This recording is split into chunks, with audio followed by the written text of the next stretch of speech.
On the eve of my marriage to Willow, her first love, the man she once idolized, got divorced. She came to me and said she wanted to call off the wedding. She said, "George, I don't want to settle." She added, "No matter how much you resemble him, you'll never be him."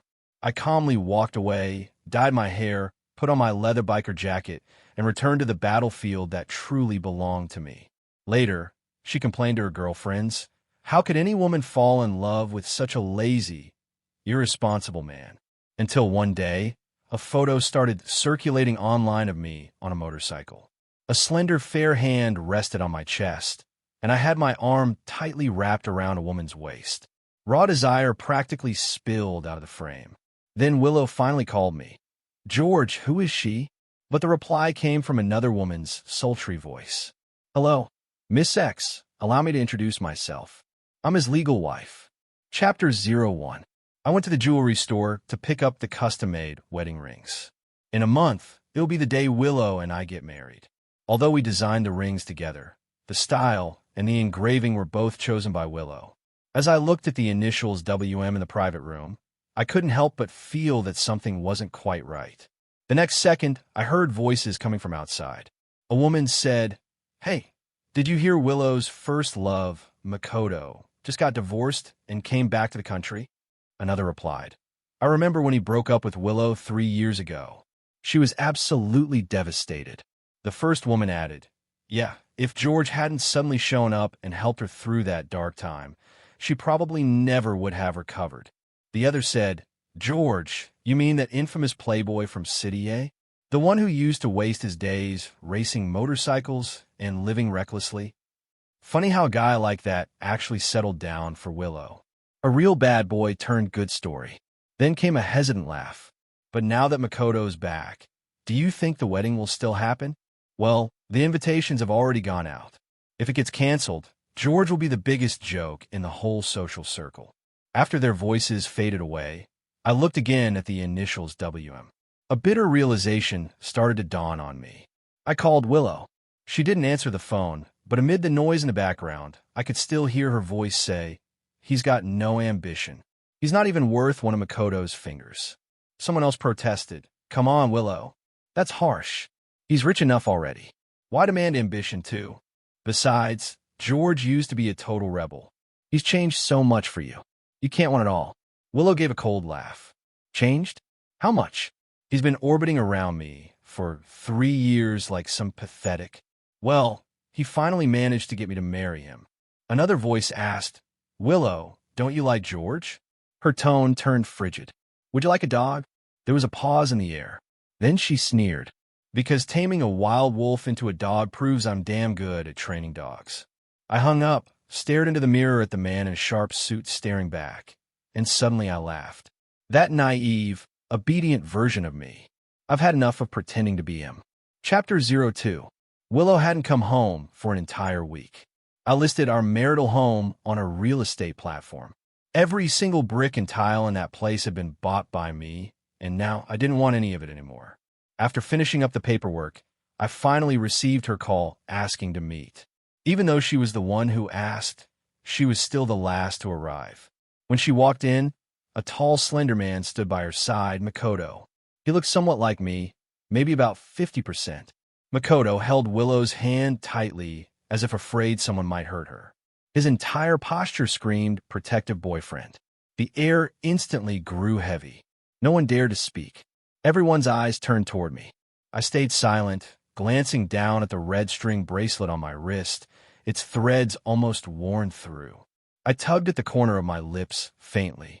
Finally, Willow walked up to me and said, "George, I'm not getting married." I lifted my eyelids and looked at her calmly. "You're calling off the wedding?" I asked, leaning against Makoto's chest. Her eyes filled with affection as she said softly, "I don't want to settle anymore. No matter how much you resemble him, you'll never be him," she added. "Do you understand now? I don't love you." I nodded slightly. "Yeah." She looked at me stunned, as if she hadn't expected me to take it so calmly. Then she said, "You know, this engagement was arranged by our parents. I loved Makoto for 5 years and waited for him for 3. Now that he's back, I don't have to keep wronging myself anymore. My patience was thinning. I frowned slightly and said, "Okay, you done?" Willow paused for a few seconds before continuing. "My family will handle our side of things. As for yours, you can deal with it yourself. The wedding's off." I replied, "Fine." Then I stood up and started walking toward the door. Just as I reached it, Willow suddenly called out, "George." I turned around. She was still standing where she was, but I noticed her other hand hanging by her side was clenched tightly. I asked something else. She frowned. "Don't you have anything to say to me?" I thought for a moment. What I really wanted to say was, "I envy you. Your true love came back to you. Mine never will." But all I said was, "Congratulations on your upcoming wedding." As I closed the door behind me, I heard voices from inside. "No way. That's it. That's George's reaction. Willow, didn't you say he was crazy in love with you? He looks like he couldn't care less. Can you shut up already?" Willow's annoyed voice cut through. I didn't look back. I should have known long ago. No matter how much Willow resembled her, she'd never truly be her. The real one would never have left me to fall into someone else's arms. Chapter 03. After walking out, I went into a barber shop. I got rid of the side part I'd kept for 3 years when the sharp golden hair appeared in the mirror. It felt like I was finally becoming myself again. Then on my wrist, I had a new tattoo inked, G&E Recul Jamais, for I never retreat. Finally, I walked into a shop I hadn't stepped foot in for 3 years. "David, bring my bike out." A shirtless mechanic came out from the back. He looked at me in shock, eyes widening almost instantly. It took him a long moment to react before he stammered, "George?" I nodded. "Yeah, it's me." He looked me up and down, still dazed. "George, what are you doing here?" My gaze fell on the 2 motorcycles parked in the most prominent spot. One white, one black. I smiled. "They're still here," he said. "George, I wipe them clean every day. They're as good as new. You could take either one out right now. Where do you want to go? Should I tell the guys?" I shook my head. "Just bring it out. I want to go for a ride alone." He nodded. "All right." The moment I got on, that long-lost feeling surged back into me. It had been so long since I'd last ridden, almost as long as I stayed off the bike, I could pretend that summer never happened. I turned to glance at the other one, the white Kawasaki, and thought of her. David followed my gaze, his eyes widening again. "I've been waiting for Sister Anna, too. Little White has been sitting here untouched. I kept it beside yours, thinking maybe one day they'd both hit the road again." Then he asked softly, "George, it's been 3 years. If I managed to wait long enough for you to come back, do you think she'll come back too?" I froze for a second. So, it really had been 3 years. Didn't they say if you listen to the clock that runs backwards 1,000 times, you'll see the one you miss? I've already done that. But Anna still hasn't come back. I turned my head away. My nose stung a little, but I still smiled and said, "It's just something people say to comfort themselves. The dead can't come back to life." Then I started the engine. What David didn't know was that I'd already listened to that song 10,000 times. I rode all the way up to the mountain peak. Looking down at the view below, I shouted into the night, "Anna, I did everything you told me, settled down, started a career, so why haven't you come back? You said you'd show me how you look in a wedding dress, but in the end, I can't even see you anymore." Tears slid down my cheeks. I muttered, "Damn, the wind is so strong it's getting in my eyes on the empty mountaintop." The night stretched out into a sea of stars. The moonlight cast its soft, silvery glow across the land, making everything feel gentle again. Behind me, there was a faint rustling sound. I spun around sharply, but no one was there. It was only the sound of insects in the grass. Chapter 04. After calming myself down, I rode down the mountain, but suddenly the white Kawasaki was gone. "David." I jumped off the bike and shouted toward the shop. "Where's the bike? Who took it?" Then behind me, a horn blared. My heart started pounding faster than it ever had before. I took a deep breath and slowly turned around under the dim street light. Anna leaned casually against the motorcycle, dressed in a black, skin-tight outfit, her sharp, striking features just as wild and defiant as ever. She raised an eyebrow at me and said, "So, how strong's that wind?" Then she smirked, her tone teasing and bold, try hard badass, tough mouth. Huh. Chapter 05. It felt like time had turned back to the very first time I met her. My parents had been fighting again, arguing because I refused to follow the rules. They beat me hard that day. All I did was tell them to stop tormenting each other and just get divorced already. Was it really so wrong? I ran away, trying to process everything alone. And then suddenly, I heard a lazy, teasing voice behind me. "Hey, pretty boy, crying out here by yourself?" I turned away, irritation in my tone. "Don't talk nonsense. The wind's too strong." It got in my eyes. She gave a small, amused smile. "Try our badass." Tough mouth. Huh? Anna sat down next to me, resting her chin on one hand, and handed me a tissue. She said softly, "Being alone feels heavy, doesn't it? You don't know me, and I don't know you. So let me just be a quiet listener." That year, we were both 14. I didn't tell her what had happened, but she sat with me the entire afternoon. Later, I found out who she was, a student from a neighboring school, a troublemaker. The teachers didn't like her, a so-called delinquent girl. People whispered that she was a bastard child, one without a father since birth. Maybe it was fate. Slowly, we got to know each other. She introduced me to her friends, shared their secret hideout with me, and told me to be unapologetically myself because she said, "Some people out there will love you just the way you are." When I was upset or fighting with my family, she would appear out of nowhere, telling me I wasn't alone. She even stood up for me, putting those in their place who gossiped about me, saying I was no good. She said, "George, good and bad are always relative. If your personal choices don't harm anyone or violate what's truly right, then no one has the right to judge you. You are who you are." And I, in turn, defended her against those who called her a bastard. When she broke down crying, I stayed by her side, held her gently, and let her pour it all out. I told her, "Anna, you don't have to be anything. No one should ever be forced to do what the law doesn't demand. Your existence alone gives meaning." We were like two people drifting in the deep sea, and finally, we found the same piece of driftwood to hold on to.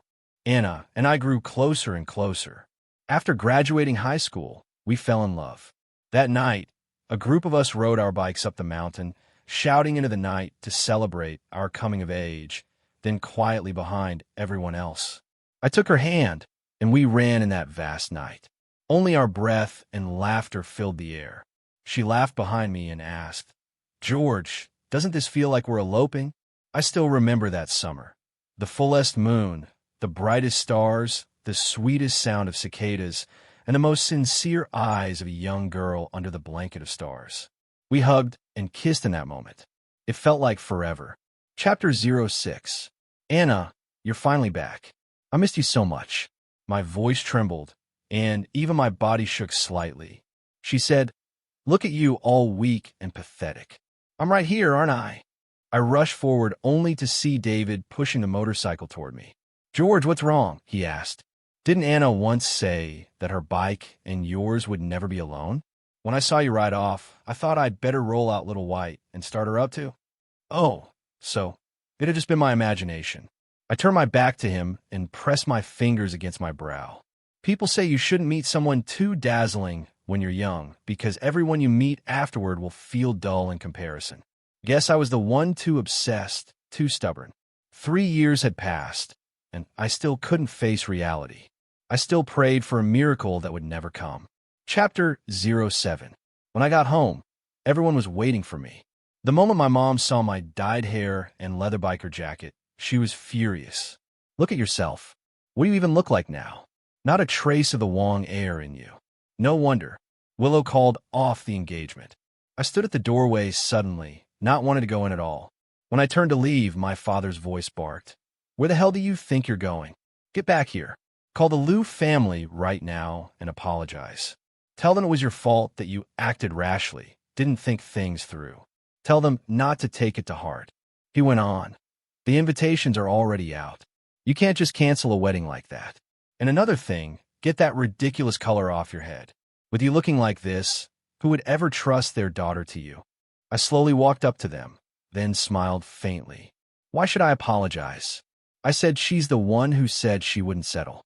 The one who wanted to marry her ex-boyfriend. She's the one who broke off the engagement. I gave him my blessing. So tell me, what did I do wrong? Slap. My father shot up from his chair and struck me across the face. "Idiot," he roared. "You're a man, and she's a woman. Why stoop to her level? She's foolish, and you're even more foolish. Use your damn head for once. Do you really think the Liu family would let their daughter marry a divorced nobody?" My face burned with pain. He continued, "I regret ever letting you manage the company. You were supposed to handle things calmly and strategically, but you've ruined everything, even if she was cheating on you. So what? Everyone in our circle turns a blind eye to that kind of thing. As long as the kid's yours and you get the benefits from the Liu family. What the hell are you so angry about?" I tilted my head slightly, tongue pressing against the inside of my cheek, and gave a small, cold smile. "You two can both play your own games. But sorry, I can't live like that." My father's chest heaved violently. He grabbed the cup from the table and hurled it at me. "Useless. That filthy woman's been dead for 3 years, and you're still moping around like this. How'd I end up with such a worthless son?" Then he shouted, "George, I'll say it again. This marriage will not be canceled. Even if it kills you, you'll at least leave the Wong family in air first." Chapter 08. I didn't manage to dodge the glass. It grazed my face and opened a cut above my eyebrow. For a brief moment, memories struck me all at once. After Anna fell off the cliff, I sank into a deep depression. I tried to take my own life. The servants found me just in time and saved me. My parents said I was ungrateful. That as the son of a wealthy family, living surrounded by privilege. How could I afford to fall ill like that? Maybe they were right, or maybe not. But just as they never understood me, I could never understand them. I couldn't be like my father, capable of doing anything for self-interest, nor like my mother, always pretending to have feelings she didn't. I always believed that a person should have moral boundaries, whether toward employees or toward enemies. And why could I never understand them? Perhaps because for as long as I could remember, each of them had their own family outside, so I never understood if they didn't love each other. Why did they bring me into this world? Until the company fell into crisis. Then they decided I had to marry the daughter of the Liu clan. I refused, and they threw a photo in my face. It was Willow. "Stop acting like a martyr," they said. "If you really don't want to live, then go ahead and die." I lowered my head and looked at the photo for a moment. I thought Anna had come back. They looked too much alike, especially their eyes. As if a dying man had found one last ray of hope. I agreed to meet her on the condition that my father start transferring some company power to me. So to prove that I had matured, I completely changed my image. I wanted to stay by Willow's side because even if it was only for that face, it was enough for me. I never expected Willow to take the initiative and leave me her contact information. She made the first move, and so we ended up together. Later, I realized she was only using me as a substitute, too. We were merely satisfying each other's needs. So when she told me to quit smoking, I did. When she asked me to learn how to cook, I learned. When she wanted me to buy a villa, I bought one. She even told me to stop riding motorcycles, and I listened. In the eyes of others, the once rebellious me had turned over a new leaf for her. I loved her so much it almost killed me. Even Willow herself believed that. What could I say? I was willing to do anything for that face. So even when she crossed my boundaries again and again, I endured it because whenever I looked at her, I saw Anna as if she were still by my side, never gone until the day her true love came back. Her eyes had room for no one else. That's when I finally woke up from the dream. No matter how similar she looked, Willow would never be her. Chapter 09. Before going to sleep, I unexpectedly received a call from Willow. She said, "Your parents called mine." I remember that earlier tonight, I had posted the first motorcycle photo I'd shared in 3 years on my Moments. A friend commented under it. George took me for a ride. Not long after, Willow replied to that comment. She wrote, "What kind of woman would even want to date such a man who's wasting his life like this?" So I called her and said, "Don't worry. This marriage isn't just something you don't want anymore." Still, I couldn't help but feel a bit of regret. I would never again see that gentle look in her eyes when she gazed at me. Willow was silent. After a while, she gave a cold snort, her tone full of contempt. "George, I'm not anyone's accessory. If you want to marry me, you'll have to accept what's between Makoto and me. Don't expect me to belong to only you. Understand." Then she added, Anyway, this is just to please our parents. Since you love me so much, I can agree to marry you, but that's all. I rubbed the bracelet with our initials on it and smiled slowly. I said, Willow, if you really plan to marry me, does Makoto know about it? She didn't answer. I could only hear her uneven breathing. I said, Willow, I know you've been using me as a substitute for Makoto. Funny thing is, I've been doing the same. Do you know when you look the most like her? I nodded, thinking of Anna's radiant smile. It's when you don't speak. Just look at me. Even though you're really just seeing someone else through me, I honestly don't give a damn. Just looking at that face makes me happy enough. I softened my tone and said calmly, so, even though you've made me do a lot of things I never wanted to, I still can't bring myself to be angry at you. But like you said, I'm not him. And even if your faces look alike, you're not the same person. So, we've both been using each other as substitutes. I don't owe you anything, and I don't love you. Let's just call off this marriage. Before I could finish, Willow abruptly hung up the phone.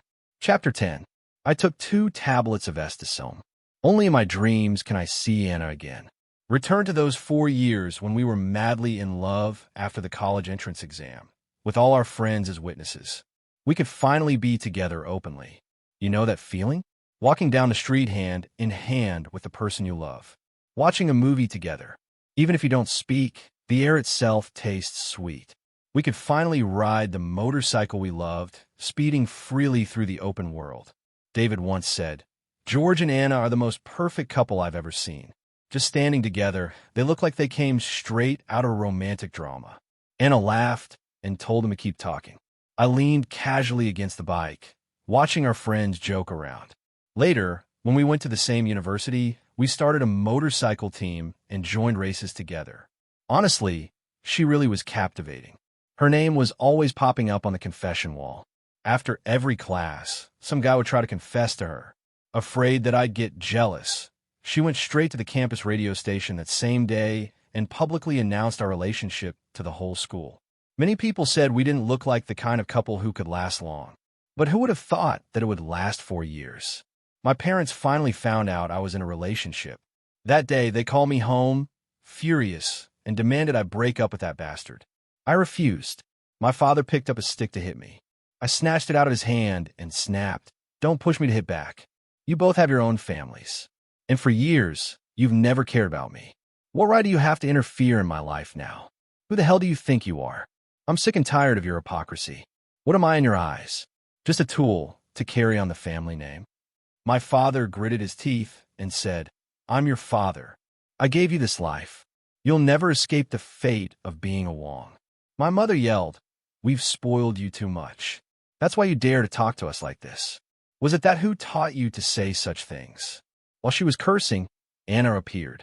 She stood in front of me, neither humble nor afraid, and said, All these years, you've never cared for him. He's never known your love, and yet you expect him to repay your kindness. Why? Why should he obey you? He's the person I love most. You may not love him, but I do. My mother, enraged, raised her hand to slap her. Before she could, I shoved her away. That day, I held Anna's hand and walked out of that house. Neither of us spoke. We just sat there in silence all night. We made a promise. After graduation, we'd get married.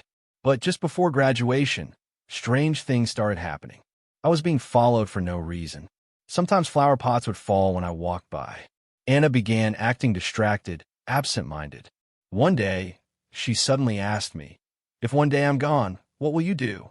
I shrugged and said, Die with you. I wasn't joking. Before 14, I had no family, no friends, rebellious, wild, and lost. I didn't know what it meant to live. Then I met her. She was my salvation. I couldn't imagine what I'd do without Anna. Don't, she said, shaking her head. Even if I'm gone, you have to live well. Find someone who loves you. Get married. Have children. Promise me. Okay. I pulled her into my arms and smiled. Stop talking nonsense. In this life, the only thing I'll ever do is put a wedding dress on you. I won't marry anyone else. She pouted. Don't joke. I'm serious. I said, Why are you being so serious? What's wrong? Don't tell me you found another guy behind my back. She choked up slightly and gave a soft laugh. What are you talking about? Of course not. I grinned. You wouldn't dare. Otherwise, I'd just marry someone else and make you regret it for life. It was just a joke. She poked my forehead, half annoyed, half smiling. If you ever really get married and the bride isn't me, I'll show up in a wedding dress and crash the ceremony. When I proposed to Anna, she said if I could beat her in the race, she'd marry me. I agreed immediately. I promised I'd win, and with that trophy and a ring, I proposed to her in front of everyone. But I never imagined that race would be the one she'd never return from. In my dream, the scene shifted into a foggy forest. When I reached the finish line, I only remembered the deafening cheers, the blazing heat of summer, and the big screen flashing the news that she had fallen off a cliff amidst the fire and chaos. In that moment, there was nothing left but silence. Chapter 11. Anna. I jolted awake, my back drenched in sweat. The phone rang. It was David. George, there's a race up on the mountain road. You coming? I said, yeah, I'm coming. It wasn't my usual track, but I figured it was time to move forward, he said. This one's a small race. There will be a big one in a few days. You in? Doy and the others already went ahead. Leaning against my bike, I lit a cigarette and said, sure, I need the practice anyway. I'll join. He laughed. I heard a lot of well-known racers are joining, especially this female rider from abroad.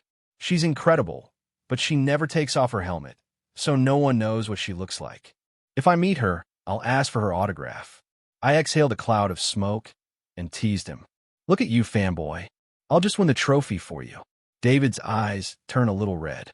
George, seeing you like this, I'm really happy for you. I patted his shoulder.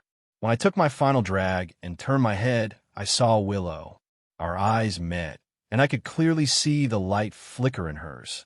George, I didn't plan to answer. I crushed out the cigarette, but she grabbed my sleeve. She said, can we talk? She stood in front of me, backlit, her face half hidden in shadow. I looked at her quietly. Such a familiar face. What a pity. She wasn't Anna. Don't look at me like that. Willow suddenly raised her voice. George, how dare you lie to me? She seemed furious, though I couldn't understand why. I only shook off her hand and said slowly, Willow, shouldn't you be happy? Her brows furrowed, and she blocked my path, angry. Happy? You made me your substitute. I should be happy? George, do you even have a conscience? Her eyes were burning with rage, and she bit her lip, trembling.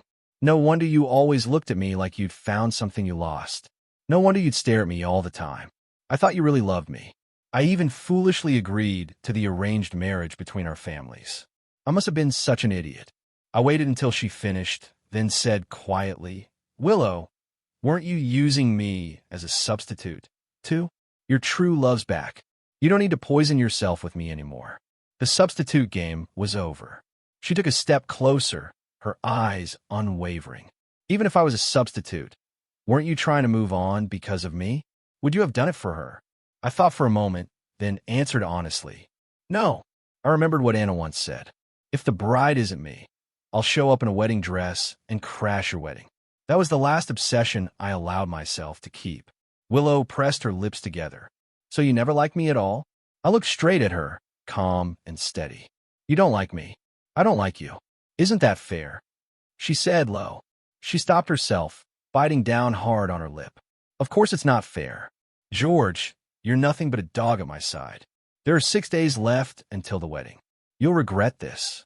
I replied, I won't. Chapter 12.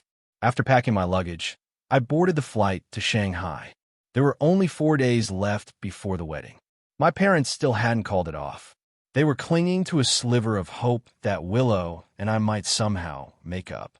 I looked down and touched the red string I'd worn for 7 years. I thought, once the race is over, I'll finally sever ties completely with that hollow family. I finally understood. Some parents just don't love their children, and I made peace with that. David came to pick me up from the airport and took me to the hotel. He said, I heard that female racer is staying here too. Maybe we'll run into her. I chuckled. You're a fanboy now? David scratched his head. I just think some of her moves remind me of Anna. My heart skipped a beat, sensing the awkward silence. David quickly changed the subject. George, a lot of our old friends are joining this race too. They'll be thrilled to see you here. When we arrived at the track, I really did see many familiar faces. Most of them had been Anna's friends back in the day. They were people with rough pasts, pulled out of their darkness by her hand, each of them finding a new purpose to chase in life. There, the white bike, David nudged me and pointed towards someone. They were a little far away, so I couldn't see clearly, but when I looked coincidentally, that person turned their head too, the helmet glinting under the light. Strange, a wave of recognition hit me like lightning. My hands started to tremble. My heart pounded so hard it nearly leapt out of my throat. David laughed and shouted, "George, we're all counting on you out there." As the countdown for the race began, I locked my eyes on that white motorcycle. Suddenly, I remembered the race from 3 years ago, the one before everything fell apart. Before the start, Anna had said to me, "If you can beat me, I'll marry you." And I had promised her with all the confidence in the world that I'd win the trophy and propose to her under the cheers of the crowd. The engines roared to life. David seemed to shout something at me, but I couldn't make it out. At that moment, I could only see one thing, that white blur ahead of me. I thought, I need an answer. No matter who she is, I have to see the face beneath that helmet. The timer hit 0. I shot forward like an arrow loose from a bow, racing as if my life depended on it. Chapter 13. The wind roared past my ears like 1,000 horses charging all at once. I pushed the throttle inch by inch to its limit. My fingertips went numb from the vibration, and even my breath carried the bitter taste of gasoline. The curve loomed ahead. The screech of rubber scraping asphalt sliced through my nerves. I leaned into it by instinct, tilting, cutting through the bend, accelerating out. In my eyes, there was only that flash of white ahead. Her taillight flickered once in front of me. I closed the distance, chasing it relentlessly. Every heartbeat pulsed in rhythm with that red light. Time stretched thin, the world fading into gray and white. Only the roar of engines filled my ears. Just a little closer, a little more. I could almost hear the rush of blood pounding through my veins. On the final corner, she slowed. I didn't. In that instant, I didn't know whether I wanted to win or just prove she was real. The checkered flag fluttered in the wind. I heard voices shouting in the distance. My tires left long black trails. The whole bike trembled beneath me. I stopped. The air inside my helmet burned hot. Victory tasted like gasoline and resurrection until I saw the screen. It showed I'd one champion and the female racer. She had a foreign name. We followed the staff backstage. My jaw tightened as I stepped forward, blocking her path. I knew it was rude, but I had to see her. I asked if she could take off her helmet. She didn't move, just stood there, silent. Even her figure was so much like hers. My heart pounded so violently, I thought it might burst. Finally, she spoke. "I'm sorry. Sorry." In that moment, everything around me turned cold. So, it wasn't her. Of course not. I remember that summer. Anna asking me, "If I'm gone one day, what will you do?" And me laughing, saying I'd die for her, but I hadn't. I lowered my head, my lips trembling uncontrollably. That was it. The last trace of hope was gone. I turned to leave, but suddenly someone grabbed my arm. I looked back, my gaze following from her fingers to the slender wrist, and saw it. A red string, frayed, faded the same as mine. My mind went blank. Then she lifted her hand and removed her helmet, and I saw the face I'd been dreaming of for 3 years. The same curve of her smile, the same warmth. Anna, my Anna. I missed her so much. But when I opened my mouth, no sound came out. Now I knew what it meant to be so moved you can't speak. 3 years had passed, and she looked almost unchanged. Yet somehow she had otherwise. Why were my eyes blurring with tears under the golden lights? She stood glowing, a halo around her. She squinted at me, smiling. "Try hard, badass," she said playfully. "What? Pretending you don't know me now?" I couldn't hold it back anymore. I pulled her into my arms, cursing between my sobs. "Damn it. Why did you take so long to come back?" She smiled faintly. "I heard the try-hard badass was getting married and the bride wasn't me. So, of course," she said, "I came back to crash the wedding." She hooked her arms around my neck and kissed me, and I could hear it, that subtle tremor and choked breath hidden inside her voice. Chapter 14. I held her tightly, desperately, afraid that if I loosened my grip even a little, I'd wake up and realize this was all just a dream. I was so tired. So, even if this was an illusion, let me stay asleep just a little longer. She bit her lip and whispered, "I'm sorry. I promised that if you beat me, I'd marry you, but I broke that promise for 3 years." Her eyes softened. "Do you blame me?" I shook my head. "No, how could I? As long as you came back, I don't need anything else. I just need you." That day at the awards ceremony, I offered the trophy to Anna. As I looked at her, the woman before me overlapped with the girl from years ago, a proposal. 3 years late, and finally a perfect ending. Chapter 15. That night we turned all the longing of the past years into movement again and again, claiming each other through sweat and tears. Even when we were completely exhausted, neither of us wanted to stop. In the end, she lay in my arms and finally began to tell me everything that had happened over the years. It was a dramatic story, almost absurd. The reason Anna and Willow looked so much alike was because they were truly sisters. Anna's mother had also been a rich young Aries who fell in love freely with Anna's father. But Willow's mother interfered, drugged Anna's father, got pregnant, and took her place. Unable to tolerate such betrayal, Anna's mother left only to find herself pregnant as well. Later, when Willow's mother learned of their existence, she secretly used her power to suppress them. That pressure slowly turned Anna's mother bitter, filling her with a desire for revenge. So she controlled Anna, ordering her to go abroad to help her uncle's business and to strike against the Liu family. Anna refused because of me, so Anna's mother targeted me instead. Suddenly, those inexplicable times I was followed made sense. Anna got scared. She begged her mother not to hurt me. But her mother, now completely consumed by obsession, gave her an ultimatum: leave this place. So they staged a fake death. Anna was taken abroad for 3 years.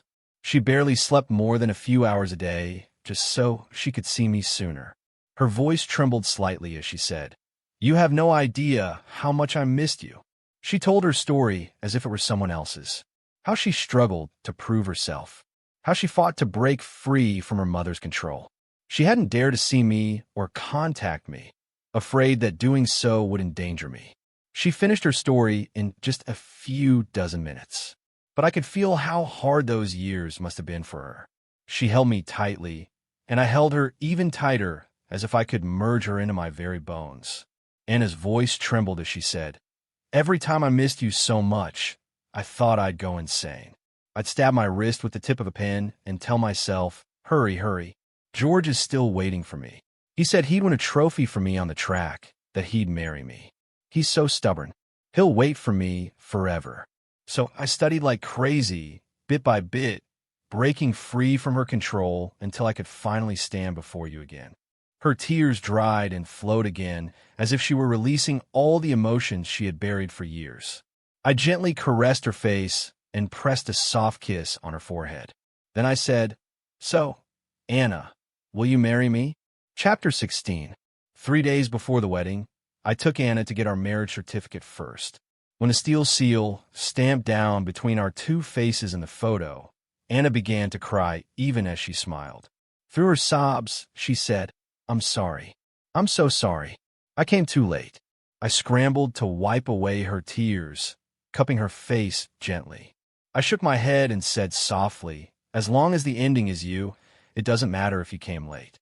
At that same time, a photo suddenly began spreading around our circle.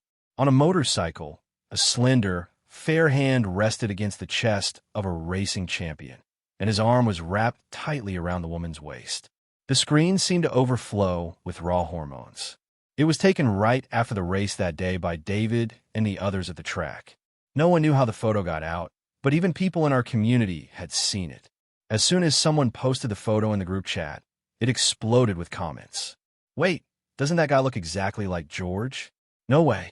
Did George turn into this now? Could they be long-lost brothers or something?" And someone added, "This actually looks like how George used to be." Another chimed in, "That girl in the photo kind of looks like Willow." Wow, since when did Willow start riding motorcycles? Someone else replied, "That's not Willow. Looks like some female writer from abroad.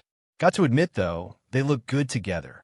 Then another said, but didn't Willow just tell us yesterday that George would regret it before the wedding? That he'd come crawling back, begging her to marry him? Huh, someone responded. So Willow really thought George would die without her. Turns out she was just the stand-in all along. While Anna was trying on her wedding dress in her bridal suite, I got a call from Willow. Her voice was cold. George, who is she? Anna took the phone from my hand. She looked up at me with a lazy, amused smile and said into the receiver, Miss Ex-Girlfriend. Let me introduce myself. I'm his legal wife. Chapter 17. Anna and I met up with everyone on the mountain road. We rode our beloved bikes, racing all the way to the summit. Everyone was laughing and crying at once. From behind me, she held my hand tightly. It felt just like that summer when we were 18 again. I laughed and said, Anna, how about running away with me? Her eyes shimmered with tears. This time she grabbed my hand, and together we ran through the summer night. Anna tiptoed and kissed the corner of my lips. But I turned the tables, grabbing her waist and pulling her into a deep, lingering kiss. That familiar softness, that wild passion, none of it could compare to the joy of finding each other again. It made up for our burning, reckless, romantic, shattered youth. A love that once had no ending. I don't know if what we had was redemption for each other. I only know that in every journey we take, love is the greatest, truest answer. Chapter 18. We partied half the night at David's shop and only fell asleep when dawn was breaking. When I woke up, everyone was sprawled across the floor in every possible position. I really liked this kind of atmosphere. I planned to step outside and feel the cool mountain air. But unexpectedly, I saw Willow. She was sitting under a telephone pole, looking utterly exhausted, dark circles under her eyes. I had no idea when she'd arrived, how long she'd been there, or what she wanted. I didn't want to see her, but she got up and blocked my way before I could turn around. George, she said, let's get married. She pulled a household registration book from her coat. I didn't know what kind of game she was playing. I took a step back, raised my hand to show my wedding ring, and said, Willow, I'm already married. She froze in place when she heard that.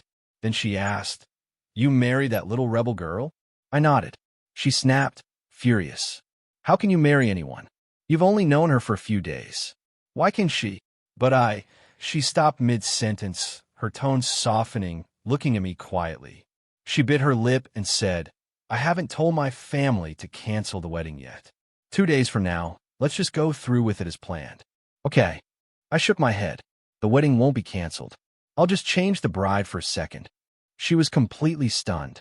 Then she laughed bitterly and scoffed. If your wife finds out she's just a stand-in, she'll definitely divorce you. George, don't be stupid. I'm your best choice.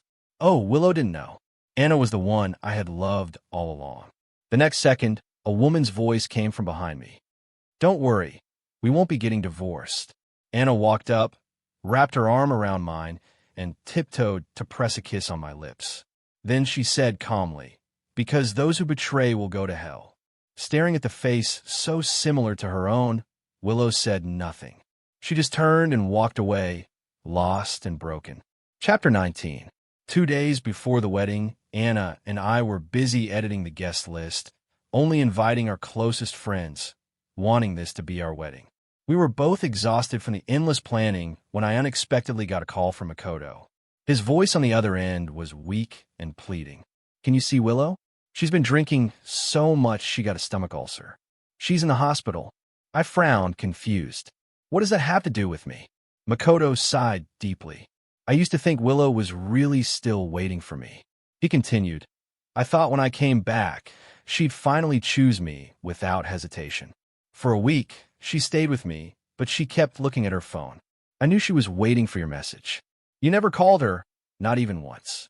So, she came to see you and said she wanted to break off the engagement just to provoke you, he said. But you walked away so calmly. You have no idea how insane she went after you left. That's when I realized in this whole stand-in game, she'd actually fallen for you, he added quietly. When she found out you were with someone else, she even murmured your name in her sleep. I frowned and cut him off. I'm not interested in hearing this. I never had feelings for her, I said.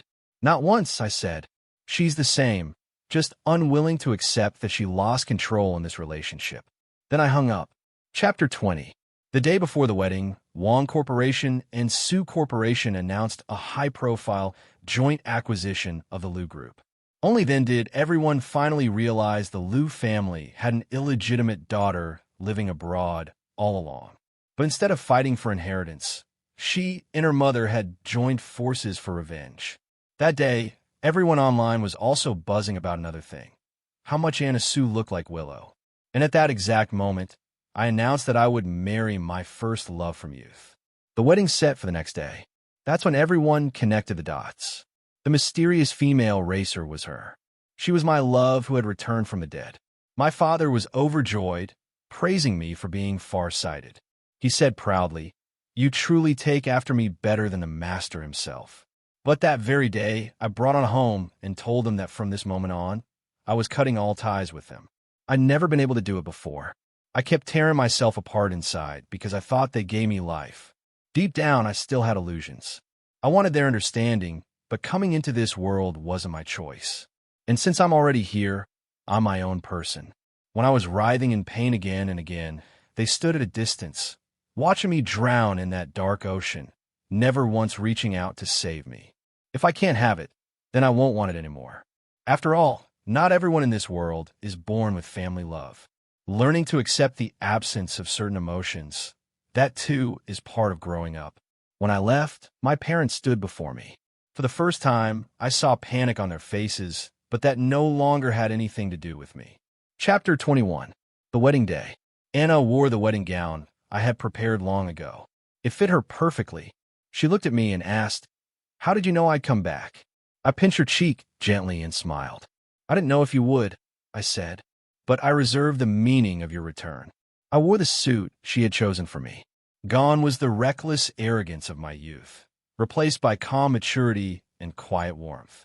I wrapped my arms around her from behind, looking into the mirror at our reflection. My eyes grew slightly red. This day, I had waited too long for it. Anna turned and kissed the corner of my lips. She teased softly, "Try hard, badass. How strong is the wind this time? Why are your eyes teary again?" That one line hit me right in the heart. I once imagined her saying that to me at the foot of the mountain, but it had only been an illusion then. Now, that illusion had come true. What was lost had been found again. Heaven had been far too kind to me. I lowered my head and kissed her eyes, smiling as I said, "I was just thinking, there's someone who misses me. Someone who waits to see the spring rain, the summer wind, the autumn leaves, and the winter snow with me." So even when I was alone, I kept moving forward fearless because I believed that at the end of every cliff, the wild wind still blows and the one I love will be there, waiting to say hello.